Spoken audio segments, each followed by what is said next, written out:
মাথার উপর দিয়ে গরম পানি চলে যাবে, সেদিন আপনি যতই বলবেন আর কিন্তু আপনার লাভ হবে না। কালকে থেকে শুরু করব, ফজর থেকে শুরু করব। কি নিশ্চয়তা আছে আগামীকাল ফজর থেকে যে আপনি শুরু করবেন, ফজর পর্যন্ত বাঁচবেন, এটার কি নিশ্চয়তা?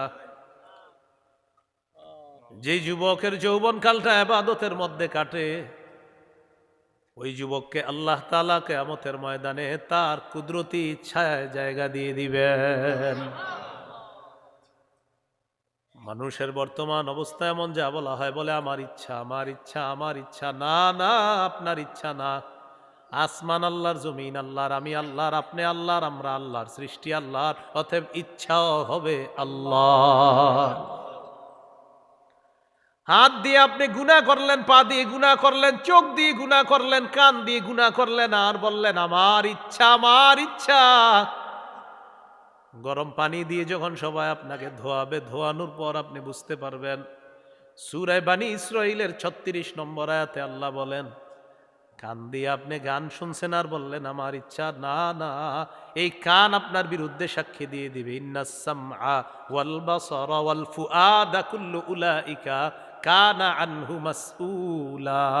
চোখ, কান, অন্তর, এগুলাকে জিজ্ঞাসা করা হবে। আচ্ছা, মনে করেন আপনার ইচ্ছা, আমি কিছু বললাম, বলল যে আমার ইচ্ছা, তো ঠিক আছে আপনার ইচ্ছা, আমার না, ঠিক আছে।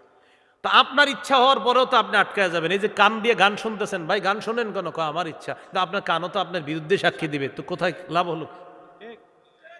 হাত দিয়ে হারাম জিনিস ধরলেন, ভাই কেন করলেন? আমার ইচ্ছা। কিন্তু আপনার হাত তো আপনার বিরুদ্ধে সাক্ষী দিবে। প্রিয় ভাই, মনে করেন আপনি আমার কথা শুনবেন না, ইমাম সাহেব আপনার বুঝাইতেছে, হুজুর আপনি এত কথা বললেন না। তখন ইমাম সাহেব যদি বলে, ভাই তোমার আমি এত বললাম, তুমি বলতেছো তোমার ইচ্ছা, তোমার হাত তুমি যা মন চায় করবা, তোমার এই হাত যখন তোমার বিরুদ্ধে সাক্ষী দিবে, তাহলে হাতটাও তো তোমার হইল না।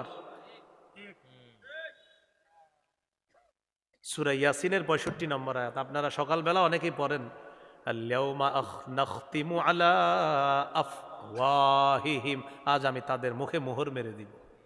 ওয়া তুকাল্লিমুনা আইদিহিম, তাদের হাত কথা বলবে আল্লাহ এই হারাম কাজগুলো আমি হাত দিয়ে করছে, মাবুদ আমি বিচার দিচ্ছি।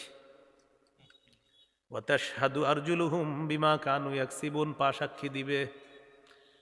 বিশ্বাস করেন, এই আয়াতগুলো যখন আমি পড়ি, আমি নিজের হাত পায়ের দিকে তাকাই আর চিন্তা করি, হাত সাক্ষী দিবে, কান সাক্ষী দিবে, তাহলে আমার হলোটা কি? এই জন্য আমার কান আল্লাহর, আমার হাত আল্লাহর, আমার পা আল্লাহর। পা কোথায় চলবে? ইচ্ছা হবে আল্লাহর। হাত কোথায় চলবে? ইচ্ছা হবে আল্লাহর। কান কোথায় চলবে? ইচ্ছা হবে আল্লাহর। বাহিরে চলবেন তো বিরুদ্ধে সাক্ষী দিয়ে দিবে। সূরা হামিম আস-সাজদা ২০-২১ নম্বর আয়াত। কারো ঘরে বাংলা অনুবাদ থাকলে অনুবাদটা দেখে নিবেন। আল্লাহ বলেন, হাত্তা ইযা মা জাউহা শাহিদা আলাইহিম সামউহুম ওয়া আবসারুহুম ওয়া জুলুদুহুম বিমা কানু ইয়ামালুন। অনুবাদ করি, আর সবাই চামড়ার দিকে তাকান, হাতের চামড়ার দিকে তাকান, সবাই অনুবাদটা করি। আল্লাহ তাআলা বলেন, যেদিন তারা আগুনের সামনে আসবে, তাদের কান তাদের বিরুদ্ধে সাক্ষী দিবে, তাদের চোখ তাদের বিরুদ্ধে সাক্ষী দিবে, তাদের চামড়া চামড়া চামড়া তাদের বিরুদ্ধে সাক্ষী দিবে, তাদের চামড়া চামড়া। ওয়াকালু লিজুলুদিহিম লিমা শাহিদতুম আলাইনা, সেদিন তারা চামড়াকে বলবে, ও চামড়া তুইও আমার বিরুদ্ধে সাক্ষী দিলি। চামড়াকে বলবে মানুষ, চামড়াকে বলবে এইভাবে, চামড়া তুই আমার বিরুদ্ধে সাক্ষী দিলি। চামড়া বলবে, আনতাকানা আল্লাহুল্লাযী আনতাকা কুল্লা শাই, যে আল্লাহ সব কিছুকে কথা বলাইতে পারেন, ওই আল্লাহ আমি চামড়াকে আজকে কথা বলার শক্তি দিয়ে দিছে। ভাই বলেন সেদিন কি হবে? বললাম তো ইচ্ছাটা আপনারই, নেন আপনারই ইচ্ছা। কিন্তু আপনার ইচ্ছায় যে গান শুনলেন, আপনার ইচ্ছায় হারাম দেখলেন, আপনার ইচ্ছায় হারাম স্পর্শ করলেন, বললাম তো আপনারই ইচ্ছা, কিন্তু ওরাও তো আপনার বিরুদ্ধে সাক্ষী দিবে। তাহলে সবাই দিল থেকে বলেন, আসমান কার? জমিন কার? সৃষ্টি কার?